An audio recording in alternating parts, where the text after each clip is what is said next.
I think there should be weighted best of 7s every time we do double elimination, but that is just me. Let's dive into a pick and ban here, though, as JDG have decided to go with first pick once again. And so that means, by the looks of things, actually, never mind. So LYON will be on the blue side. However, they are on the right-hand side of the champion select right now. Yep, that is where the players are sitting, so that matches up.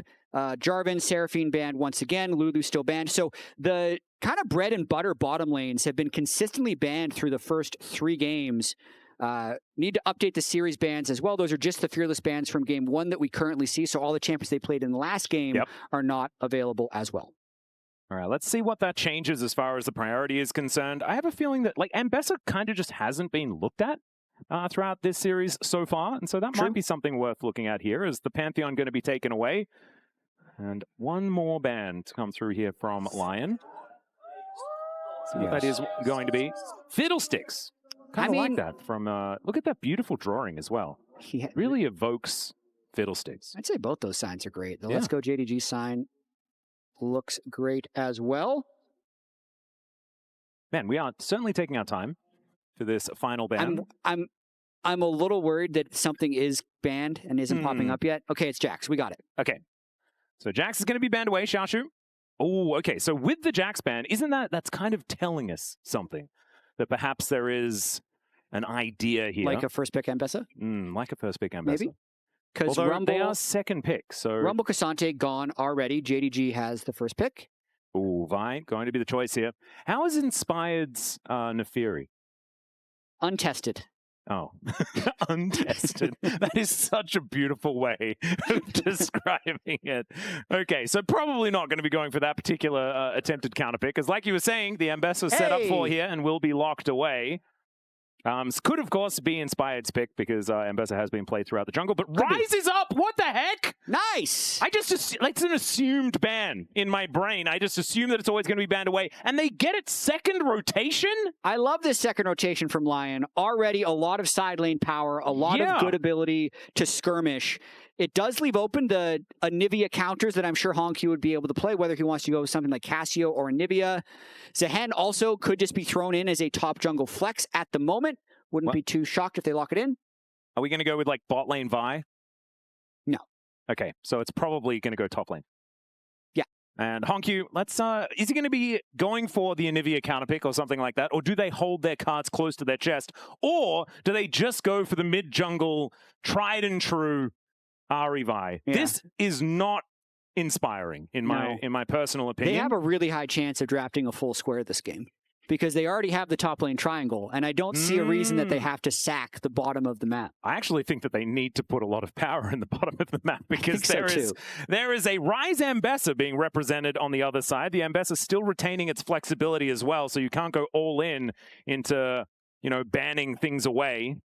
All right, the Ezreal going to be locked in here for Berserker. So trying to keep things ambiguous is the aim of the game. There's more bans to come on through here. Is there like a Zaahen counterpick that you can, what would be the favored counterpick into Zaahen towards the top side of the map? Well, I mean, if you were going to flex the Ambessa, that's my question. Honestly, that's a good question.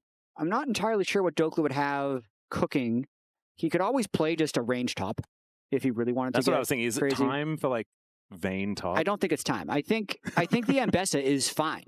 And I'm just thinking through the junglers that are already locked in, knowing that Inspired is going up against Vi. So we've lost all of our Fearless bans. So I need to, from memory, remember the 4 junglers that have been played. But it's Wukong, Malphite, Xin, and Pantheon are gone. Yes. From the jungle pool. Well, Pantheon's been banned, so it wasn't played in one of those games. So there's another one. Xin's out. Did you say that one? Because that one was played. Nocturne, Malphite, Wukong. Malphite, Wukong, yeah. And Pantheon, Viego also banned. So they're going down Inspired's list. He played Viego in game 2 against JunJia in one of their better-looking games against JunJia. So this could be the time that Inspired has a jungle pick cooking. Yep. The Kai'Sa and the Sivir both banned away here. Just some options into the Ezreal that can do decently well. Yeah, good chance that they're saving support counter pick for 5th pick as well once they see the bot lane of JDG. So I'd expect Inspired's jungle pick to come through on 4 here. Yeah, I feel like the support pool is kind of wide open. Outside of the fact that Fearless has banned away quite a few of the decent ones.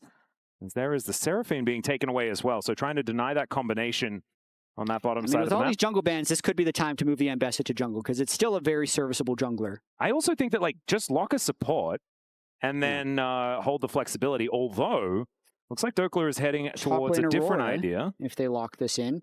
It's or funny. Top lane Ryze. About a year ago, we talked to Dhokla about top lane Aurora, and he said it's a fake pick. Like, it can go up 10 CS and then it just doesn't do anything. But a man can change his views. What's his opinion on top lane Ryze? I don't think it's something he'll play. Oh, really? But it would be a decent time for it, for sure. Yeah. Because if you don't like top lane Aurora into Ahri, then you don't need to play it. If you just play Ryze instead. GALA, having an idea about what he wants to pick here, as the Xayah will be locked in. Is it just Xayah Rakan time? Yeah, the Lovers duo are going to be locked in for JDG. Okay, so let's see what Isles has cooked for his counter pick here. Seraphine already gone. Karma already gone. Could be Bard time. Ezreal Bard is a nice combo. Yeah, I really like this. I think you'd have push in that lane as well. Bit of an advantage there as far as the combat capabilities of the Bard, and really does add a massive amount of utility. We've seen this champion banned so often as, never mind, Isles is skipping around a few different decisions. I do think the Bard would have been a good one. Leona's instead wanting a little bit more engage in frontline. Yeah, Leona's can be really good into the Rakan as well. Get that point and click Q when the Rakan tries to fly in to maybe help with a one-shot. And this is likely what we're going to see from LYON with all the bans that were thrown down to Inspired. It made sense that he flexed the Ambessa to the jungle. Yep. And they just need to make sure him and Ezreal have good games. Otherwise, the MR stack from the top side of JDG could be very strong. Yeah, I do think that the Aurora should be able to keep down the Zaahen in the earlier stages of the game, but I just feel like that champion, if you get to a certain point, you are just kind of inevitable. Yeah, especially when there's double AP solo laners. If he's able to itemize pretty hard in AP, and if Inspired doesn't get fed, he will run over the game. Yeah. A little bit frightened, but match point on the cards for both teams here as we have a tied-up series. It is a best of 3 from here on out, and I'm just so glad that we have a series that isn't a sweep. You said already that this could be like the most one-sided international tournament that we've ever had. Well, both JDG and LYON are doing their very best to fight back against that. And listen, today is just different. G2 already won. Yeah. I prefer not to think about that series. Made me a little bit sad. Oh, because the BFX result? It didn't do very well. If I can remember back to the bits that I haven't quite figured out how to forget yet. But let's dive in to game number 3 here between LYON and JDG. LYON being able to pick up that victory quite narrowly, I guess, towards the end there with that last auto attack needing to come down towards the Nexus. And are now looking to carry that momentum forward into this second game.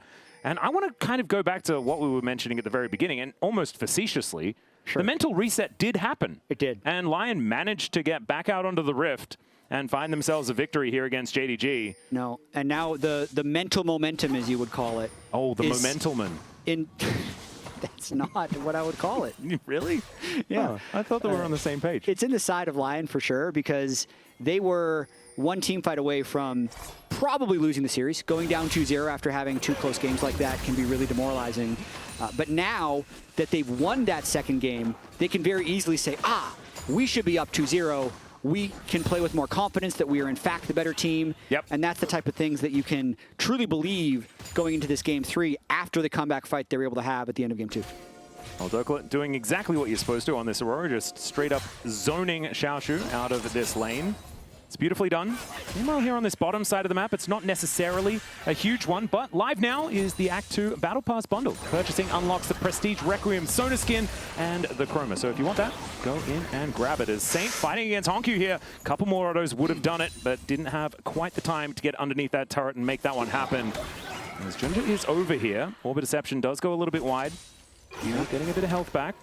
Saint has that one ward on the Raptors of JunJia, so he's going to see exactly where the Vi is. So he's probably just going to shove this next wave in and then probably back off a little bit, maybe take a base. Do like that he's not playing overly aggressively, looking for that kill, but now that he gets this crash to come on forward, he just flashes on in, doesn't find the Q. There's the first blood. What a play! And will just wander his way out. JunJia not able to respond. Well, he saw that JunJia had walked up after killing the Raptors and wasn't in danger of ganking, and then HongQ greeds on that wave. The wave was so big that Saint's able to flash follow and get the kill, but then because he went so deep, actually being able to drop the turret aggro and walk straight back to the turret, that was greatly played by Saint. Just utilizing all the information that he had available to him, and like you say, this is a monster wave.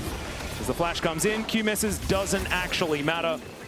He manages to pick that one up and then immediately walks back on down. So returning the favor from game number 1. Last time around, it looked a little bit more dicey. Listen, for the LYON mid laner. It's the mental advantage. Game 2, the Victor play was a head scratcher. The momentum, Jatt. It's exactly right. They're utilizing it very, very well. I'm not going to do that again. That's the last time. It's the last time. We've done enough. Yeah, we've certainly tried to coin too many things that aren't real. Yeah, triangles and square drafts as well as temple markers. Yeah. I think we've hit our quota for things we're allowed to make up in a very close LCS versus LPL series when LCS hasn't beaten LPL in a best of 5, and we saw a Kangas tweet over 2,400 days. The last time it happened would have been, we believe, TL versus IG 2019. MSI 2019. I feel like that's what it is. As we do have a bit of an engage here from Vampire, goes on in. As Berserker still looking for some angles, but it's going to be JDG standing their ground for now. Inspired behind enemy lines right here, as we can see. Yeah. And there is the dash out from Berserker. As Isles looking to get in onto GALA here. Does have the Eclipse running, but still taking a lot of damage, as we can see. And the flash was actually needing to be utilized there as Inspired goes forward, looking for a Grump this time around. Yeah. He lost his obsession with the Raptors, instead going to go for this little Grump fight. Burns his smite early, doesn't get the Grump, so ends up using his tempo token right there before he goes back to his Raptors. You just coined another one, Jay. You told me we're not allowed to do that. I cheated. I'm sorry. Just felt right in the moment. Tempo. Burns the tempo token. I actually kind of love that, though. I feel like that works better. It probably does than a tempo marker. Yeah. Burns the tempo token. I feel like they're in an arcade. Yeah. Oh, beautiful. All right. Well, Saint has hit that level 6. Does have Realm Warp now available. Can affect the rest of these lanes. As Xiaoxu continuing to really have a rough time up against Dhokla. Which is how the early laning phase you would expect it to go. He's gone Grasp, Second Wind, as well as Door and Shield and Biscuits. He's doing everything he possibly can to survive the early laning phase. Definitely gets way more powerful once he gets a couple of items. Very early game, not the strength of Zaahen top lane, so Dhokla trying to get as much advantage in this stage of the game as he can. Yep. And as we can see, it's almost 1,000 gold the lead. Just that first blood for LYON, but still being able to do a decent job in almost all of the lanes. Especially the solos, as Isles is going to be able to get that Zenith Blade on top of Vampire. It does punish him on that engage. Still, it is a fair bit of work being done here by the Xayah Rakan. Yeah, almost a classic bot lane we see here. This is the type of stuff we'd see before everyone was locked into lane until role quest completion, back when people would swap and could just run away with CC. So even though we haven't seen much of it this year, both these teams are going to be very comfortable playing these matchups. Oh, Xiaoxu going for a little bit of an all-in here as Dhokla possibly in trouble. Might have to ult. Yeah, Weeding comes out. And doesn't actually need to. Misses a couple of buttons, but is otherwise all right. 10 CS advantage still held on to. And JunJia takes the crab. Level 6 on Ahri Vi, though. Saint has to have a lot of respect if he doesn't have an Ambessa in his back pocket. But actually... Oh, dear. This could be scary. And Dhokla's fresh off a teleport as well. The flash forward from Xiaoxu doesn't really find too much. And it looks like JunJia is just going to be going back. Doesn't want to let the between wave in. worlds. I don't know about that one. No, this is really well played by Dhokla. If clears out the wave. Yeah, if the wave gets in, he probably dies to the gank from Vi, but they're not willing to just go in and take turret shots from the very start of the gank, so nice job by Dhokla to burn his ult there. Kind of felt the gank, didn't have full vision on the Vi, but he's like, there's no way Xiaoxu's playing this way. Yeah. Can't let this wave crash. Vi's probably in my jungle. And there is so much vision. Have a look at this. All the way up that river towards the top side. JDG knows what's going on, but they don't know what's going on that bottom side. So it's a trade of blue buffs. He could still gank him here through the wall. Decides against it. Okay, Dhokla's burned a lot of time. Yeah. From JunJia. And they don't necessarily know it, because of course they didn't know that he was up there, but still. Yeah, they're 90% sure, because Inspired also invaded blue buff and Grom, stole both of them away during that time. So they were playing the entire map as if they had full vision of the Vi. Well, HongQ now just going to be able to clear out this vision, these minions in the mid lane. And he's, catching back up as far as CS numbers are concerned, but still, that 500 gold lead is there for Saint on this Ryze. And Ryze is obviously the big ticket pick in this game. Already has his Catalyst done, and is going to be a huge problem in this game. Yep, nice job by Berserker there, clearing the wave and interrupting a reset with his level 6 on Ezreal. Would that get him a tempo token? Yeah. Cool. If it was a thing. it would have given him the tempo Just token. wanted to check, just to make sure. Yeah. So I am up with all the lingo so far. There's a bit of a teleport in from Vampire as well. He's back out onto the map with his unsealed spellbook. And Saint going to be able to clear out a control ward and doing their very best to clear up this top side that had been littered with vision from JDG. So Void Grubs up and available. Let's see whether Inspired just dives on over towards those right now, as there is a fair bit of control here for LYON elsewhere on the map. For sure. These early games from LYON have been consistently good. Yeah. This gives a lot of hope for the rest of the series, as Berserker still doesn't have Flash, but does have E. Able to not have to burn it right now. Watch out, Dhokla. Yep, there is a Vault Breaker Flash, and then the cease and desist comes in. He's just dead. You got to watch out for saying things, Jatt, I think.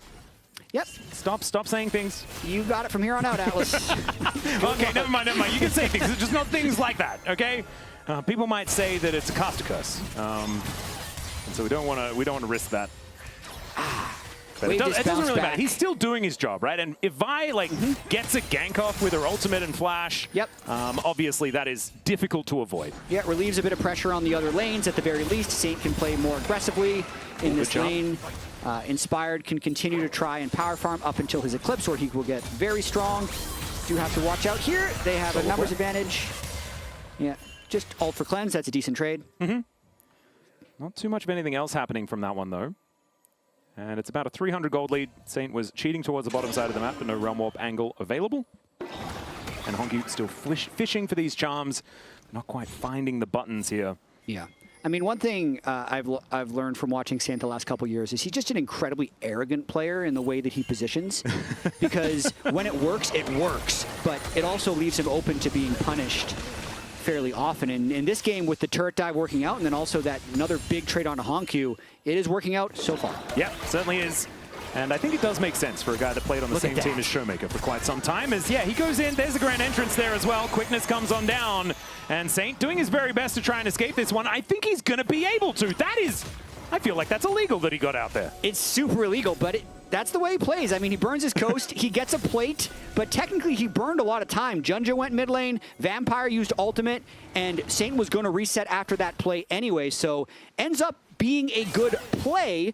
I don't know if many coaches would agree that that is the play to go for, but when it works, it works.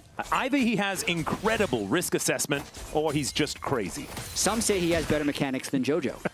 His jungler has said that in an interview, Inspired. Wow, that's crazy. He rarely says anything from anyone is better than JoJo, if you know Inspired. Well, that's Isles just trading his ultimate for everything that GALA has.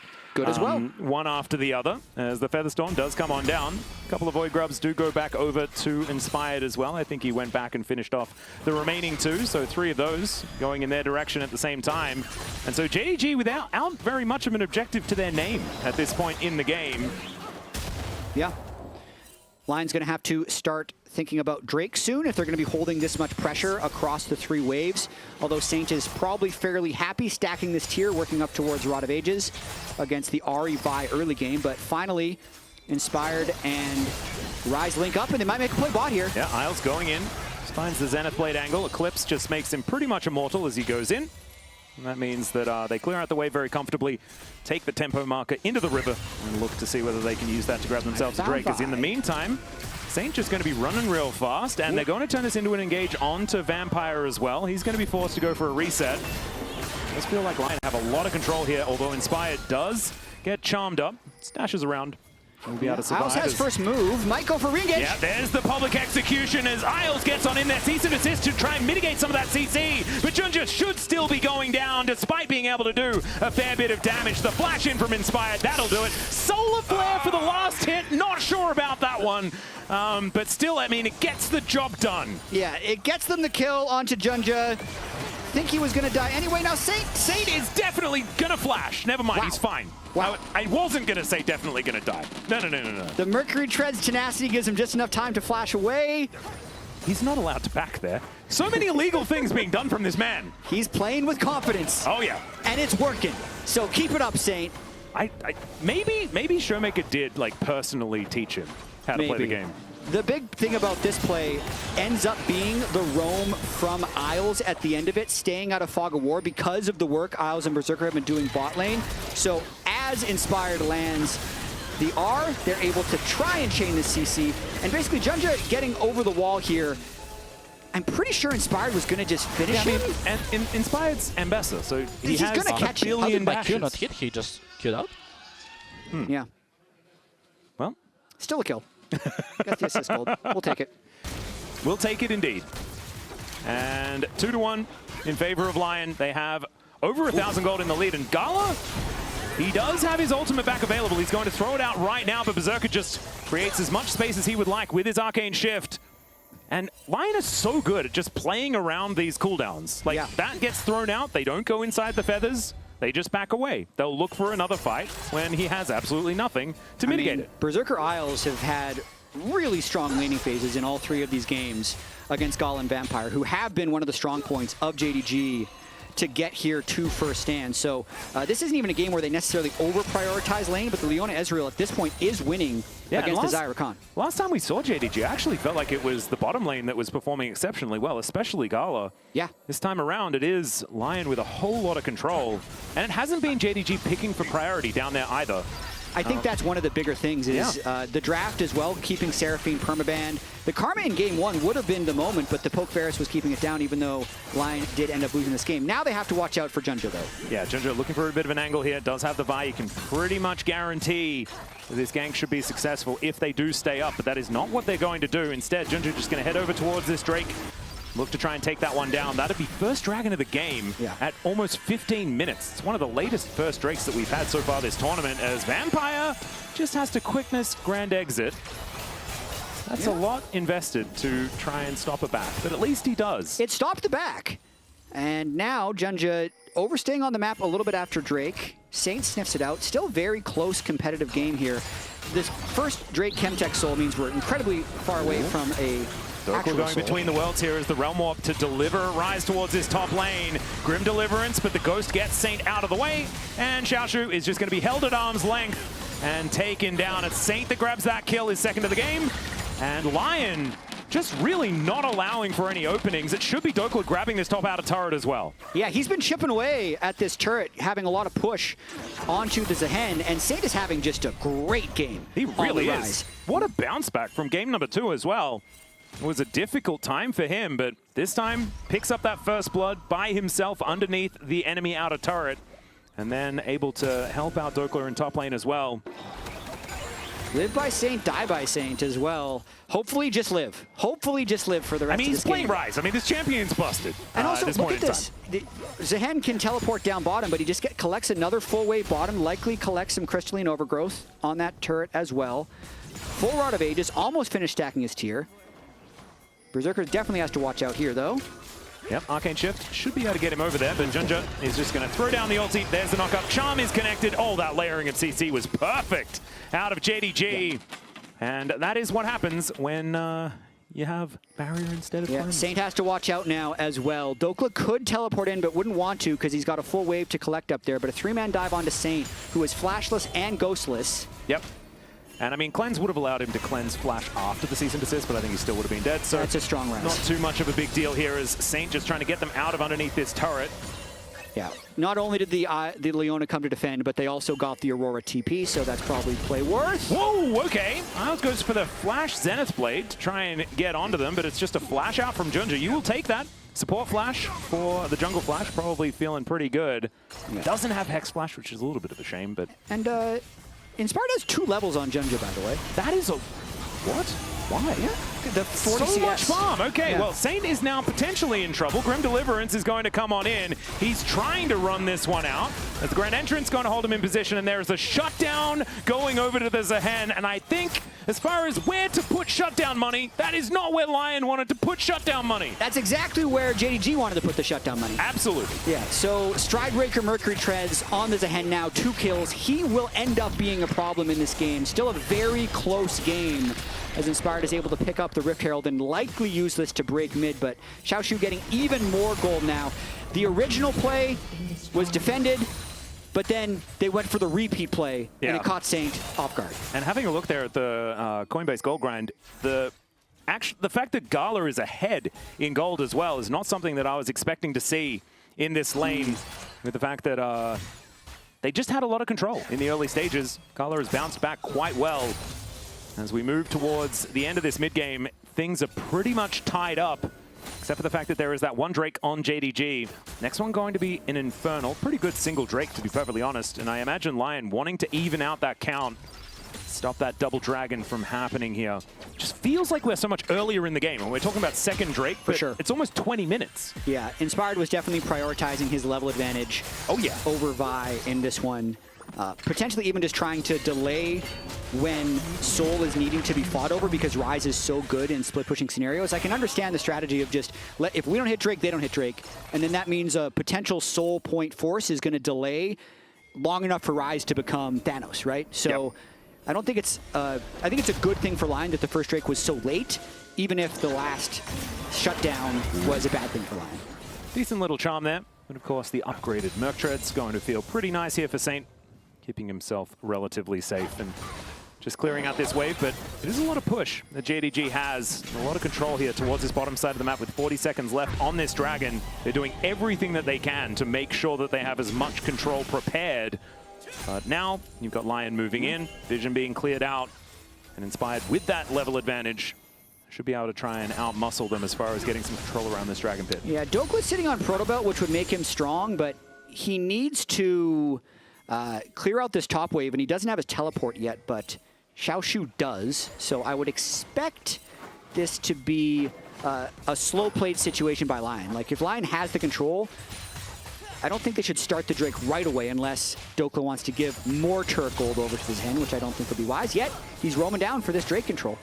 Seeing whether he can get there, but I imagine that Xiaoxu will just stick around, as now Vampire, having the grand exit, will be able to do so. Burn his Ghost from Spellbook as well. Yeah. And okay, Dhokla does pick up that wave. That should mean that JDG are allowed to enter this river, understanding that there isn't a teleport available here on the Aurora. Yeah, they have implied numbers advantage at the moment. Hello, Baron. Just going to swim away. It's nice to see swim him through. Yep. Just showing us that we are very late for our second Drake of the game. Baron showing up at the same time. There it is. Teleport up for Dhokla now, though, so they've delayed it long enough that they could contest if they want, but they've given up control, so it's hard for them to enter, especially against Ahri, Vi, Rakan, who could one-shot them if they walk too close. Well, Berserker is just going to clear out the minions. Bottom lane is just kind of being forgotten at this point, as the charm just barely goes wide. How's Mike win on that? And HongQ just getting burst down by Berserker, throws out the True Shot Barrage, but doesn't exactly find too much joy, as the Rift Herald coming down as well. I do really like the Battle Rift Herald as Inspired. Wondering where he wants to use it. Me too. Thinking about going for a bit of an engage towards GALA, but just takes down that turret. There's the charm onto Inspired. The quickness doing a fair bit of work there, but where's the follow-up? The damage is not quite there, as now Dhokla turns up. Doesn't quite get the angle. Cease and desist does come in, but the knockups are returned. And into the backline goes Xiaoxu. This guy is so big. The Grim Deliverance, though, finds nothing. Still Saint is going to die, and LYON will still be losing this team fight, and possibly the Dragon as well, unless Berserker can make some heroism happen. LYON really not on the same page at the start of this fight. Berserker was in base when Inspired went in for that Rift Herald crash. So he gets the 2 plates. They do get the jungler, which is keeping the Drake alive, maybe for one more cycle, but the overall team fight does go over to the side of JDG. Only a 600 gold advantage, and they didn't manage to take the Drake. So that is the good news here for LYON. We can just do this again and run it back. But let's have a look at how this all started. Aurora's TPing on mid-wave. Berserker's running out of base, and everyone on LYON just has to run. A lot of damage actually turned back onto JunJia, but then there's still the numbers advantage. So Xiaoxu can just run forward with impunity. HongQ ends up picking up the kill onto Saint, and we are back for another tango with the Dragon Pit. Yep, round 2, and let's see whether it's going to work out in favor of LYON or whether JDG can finish it off this time around. 2-item spike is big here for Berserker, though, as let's see whether he can land the damage that he wants to. As, oh dear, a little bit caught out of position here is JunJia, and he has to just get out of there. I think this could just mean that LYON will be able to take this Dragon, because without any health on your jungler, makes things real hard to smite. And so LYON will be able to take this one down, and they'll grab themselves a crab to boot. There that is. Charm goes wide, and LYON this time, without a contest, going to be able to take that Drake. Good amount of damage they're able to get down onto JunJia. He's having a tough game with how much Inspired has been countering his jungle. So 210 CS to 158 is going to feel a little bit underpowered compared to what Inspired is in these team fights, kind of holding that 2-level advantage as well. But still a very competitive game overall. The name we haven't said much that we might be saying a lot later in this game is GALA. Because the Xayah scaling is real, and GALA's carried many a game on Xayah in his career. And also almost moving towards 3 items as well when he does have that Lord Doms. Unless he decides to go for Mortal Reminder or something like that, but there's not a lot of healing. So it should just be Lord Doms here for GALA. And then Infinity, like 4 items Xayah is so incredibly frightening and will have a whole lot more consistent damage than what Berserker will be representing. Right now is when Berserker is the most powerful. And so I do like that LYON were trying to force around that, but they're going to have to continue trying to make things happen because there is a certain inevitability of GALA on this Xayah, as you were talking about. Even if the range is relatively low, as Isles in the back of the Baron pit that is able to mitigate most of Baron's damage as he does vacate the area. Vision available for JDG. Yeah. Really tense game. It is. Really tense series so far. Game 1 had the tension the whole time, even though it was up 7 kills to 0. With it being 1 fight away, LYON ends up losing that one. Felt like it was going to turn into a sweep in Game 2 because LYON made a couple mistakes after their early game lead, but they clutched it up, won that big team fight. I mean, there was a end. rumble with a 5,000 gold lead. That should not be and a thing that loses the Corki. game. Yeah, that's true. Yeah, you know. There was a very large Berserker in that game. The Berserker in this game is also looking pretty powerful, although he is behind a bit of gold at this point, but right now the items are certainly looking good. Yeah, thinking about the way these team fights are going to progress, so much of it is about who can make the right engage. If the team that goes in first might actually win this one. Dhokla is going to be able to bounce back to the other side of the ultimate here as solo player is just going to slow down Vampire, but he doesn't seem too worried about it. Isles still they really looking want for an this. opportunity. There is no turret up here as Inspired and Saint are both delivered, but the teleport does come on in. Grand Entrance only gets a knock up onto Saint as HongQ takes a lot of damage. In they go as Berserker is kind of free hitting. They do take down JunJia, but it is Inspired that falls as well. Isle's going to be taken down, and GALA is just hitting whatever the heck he likes in the backline. And is going to be able to live through it, doing so much damage. And JDG, are they just looking for a Baron? That'd be a little bit frightening as HongQ is going to be able to take the Crystalline Overgrowth and takes down the turret. That could be the game that swings it in JDG's, the fight that swings the game in JDG's favor as they get 3-4-1. You could see LYON was really hard forcing that. I'm surprised. I'm very surprised they didn't go for the Baron, mainly because they don't have Smite and they're thinking like Aurora, Ezreal could steal it, but it was going to be 4 versus 2. I think LYON might have dodged a bullet at the end here, but you can see the teleport comes in on the Realm Warp, and then LYON realizes they kind of just have to run. GALA gets out so much damage onto Inspired as they're trying to retreat, and LYON can just never get a good line set up as JDG just kind of run through the 3 of them. Great TP counter to Saints engage with the Realm Warp. Not to mention Vampire just having an absolute field day in that fight. So much value out of the quickness and his Grand Entrance towards the end there, making sure that they pick off Isles. Really beautifully done. That's going to surge JDG into a 3,000 gold advantage.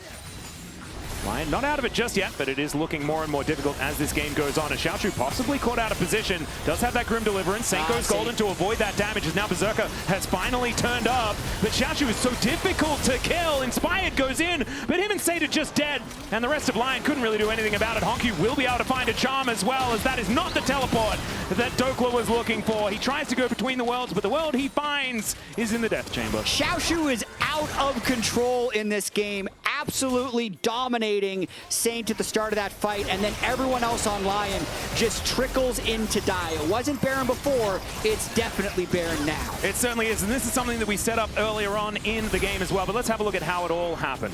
Really just taking the ego fight with Saint in the river and realizing he's stronger, and despite Inspired trying to fly in, the map was more in the favor of JDG. They can get numbers to the fight first, and then HongQ also scouting this TP, landing the perfect charm onto Dhokla, who was late on the TP to get the 3rd kill of the fight. Yeah, it was beautifully done, and you can see Tabe not celebrating too much just yet. I mean, we cannot know why Leona is bot. We are running away from bot.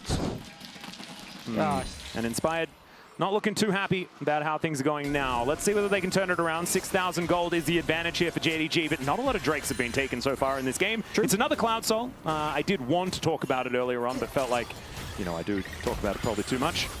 Xiaoxu down here towards his bottom side. He is so frightening on this Zaahen.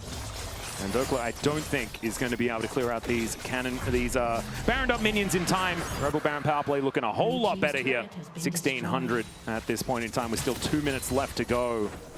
And JDG just looking to balloon this advantage, move themselves towards match point, unless LYON can do something heroic. Yeah, at the same time, though, you could see Tabe not counting his eggs before they hatch into chickens. Yeah.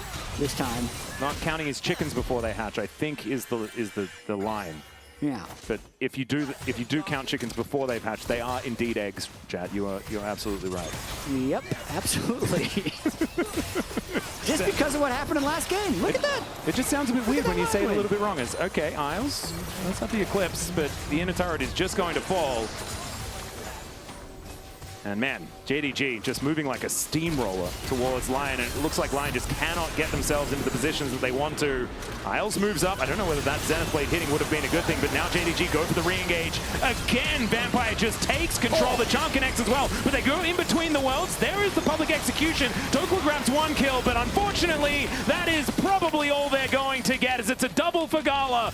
And Berserker is standing on a control ward, wanting to try and take someone down. Dhokla going to get delivered grimly, and Xiaoxu should be able to flash on forward to help grab this for GALA. There is the ace, and maybe JDG have had enough of this game. When JDG starts winning a team fight, they win the team fight. They really do continue to win the team fight. On the edges of these fights. What a beautiful finish to this game by JDG. I have to say, the player of the game is a little bit easier this time around as well. Vampire has been just so incredibly good. As you can see, Isles doing his very best to distract these minions and JDG, but the Nexus turrets are just going to fall down. Half a turret remaining, and they will be able to push this minion wave forward. So JDG will be able to collect match point here, but LYON made them work for it. They had an advantage throughout a lot of this game, and I think that we haven't seen the last of them, as of course, we've still got one more game to go. The possibility of Silver Scrapes though, Jatt. Absolutely. LYON has been winning the early games. JDG has been winning the mid-late games.